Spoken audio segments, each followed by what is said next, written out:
Yung libgos ba? Oh, may nakuha yung asawa ko ng libgos. Ayan. Libgos. Ayan. Nanalo sa labong. Yan. At saka okra. Ang sarap nito, guys. Hindi ko ito ipagpapalit sa ibang mga ulam. Sarap yan. Diba? Ayan. Ayan. Ang libgos. Oh, sarap. Oh.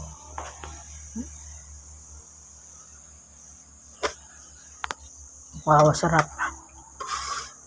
Diba?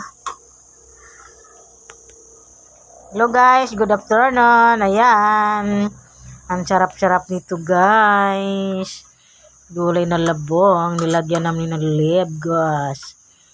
Yan yung nakita ng asawa ko dun sa puno ng papaya. Sarap. Naku guys. Ang sarap niyan. Guys.